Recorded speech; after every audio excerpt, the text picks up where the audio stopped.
ada lagi, kayaknya ini bakal jadi pertanyaan terakhir nih Mbak, dari @serelia_tan, katanya gimana cara mengontrol anak yang sering nempel sama kita, dan kenapa anak yang biasanya main sendiri jadi sering nempel kemana-mana sampai bikin burnout.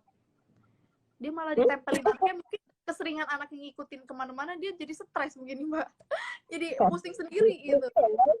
Mungkin ya, karena tadi mungkin nama anak kan kadang demanding, kadang banyak maunya, kadang nggak mau tahu gitu kan, pantas mungkin kalau ngerasa jadi burnout. Kalau dibilang nempel terus, ada hari-hari di mana, aduh kenapa nempel terus, cuma aku kadang-kadang aduh jadi kangen dia, nanti kalau dia udah gede punya teman sendiri dia nggak nempel lagi dong sama aku gitu kan. Jadi buat aku ya udah satu lah gitu.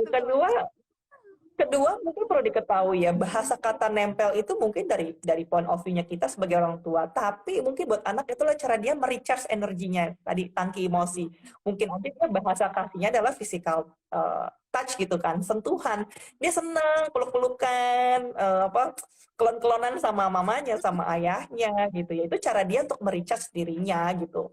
Dan kalau dia sudah puas, pasti dia nggak nempel kok gitu. Atau terus kedua juga kalau dibilang kalau nempel setiap saat karena dia ngerasa anak tunggal nggak punya teman lagi, ya mungkin dia satu-satunya bisa ngobrol apa aja sama ibunya kan gitu.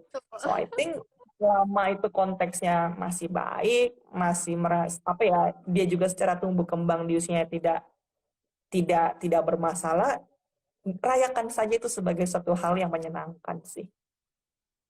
Gitu. Tapi kalau masalah tadi jadi brand atau apa, tapi balik lagi sih buat aku kayak bisa komunikasi atau bisa minta tolong bantuan sama orang lain gitu. Jangan-jangan selama ini anak nggak mau ke tempat orang lain atau nggak mau dipegang orang lain karena kitanya sendiri juga nggak terlalu percaya nih dengan support system kita. Ada gitu. yang kayak Jadi gitu. ketika kita burn out, tapi anaknya sudah terlatih untuk tidak bersama dengan orang lain juga bisa gitu. Jadi nggak bisa ngapa-ngapain gitu, karena tadi semuanya harus ngikutin standarnya kita. Ya susah ya kalau sudah mau berbagi support system. Buat aku ini penting buat ibu-ibu ya, kalau kita sudah merelakan atau berbagi peran dengan support system, artinya kita juga harus memanage ekspektasi kita. Tidak akan ada orang yang bisa melakukannya sebaik kita ya gitu, yang seperti yang kita pikir baik gitu atau ideal versinya kita. Yang kita lakukan adalah delegasi, memberitahu gitu ya. Kalau tidak sudah ekspektasi, ya sudah, itu namanya support system gitu. Yang penting kitanya nggak terlalu stres. Itu sih kalau buat aku. Jangan sampai burnout banget, tadi ternyata harus butuh orang lain juga untuk kalau misalnya ngerasa udah stres. Bener kayak tadi, kayak Mbak Bunga bilang yang tadi di awal, ternyata ada ART atau justru suami kalau kita merasa anak kita terlalu nempel.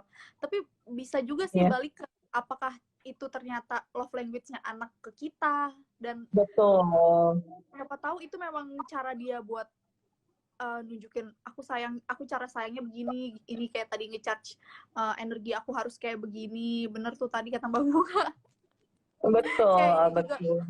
Ada yang bilang Jadi nanti perlu bakalan namanya kangen. identifikasi gitu kan. Jangan-jangan tuh bahasa kasihnya anak. Atau yang kedua tadi, kenapa anak selalu nempel terus dan kita jadi burn out. Bagaimana cara anak bagaimana dengan support system? Apakah pernah berbagi peran dengan support system gitu. Terus kalau punya support system, apakah kita percaya dan bisa manage ekspektasi kita gitu. Jadi ini I think it's something yang mungkin kita perlu pikirkan dulu sebelum kayak kenapa sih begini anakku gitu. Banyak hal yang kita kenapa ya gitu ya. Jadi kayak nggak fokus dengan kenapa gini, kenapa ya gitu aja, kayak kenapa ya. Ini Mbak, malah ada yang komen nanti bakalan kangen momen-momen yang kayak gitu kalau anak udah mulai udah malu nempel ke kita. Oh bener banget tadi kayak yang Mbak Bunga bilang. Bener, pasti kangen banget. Ngerasain.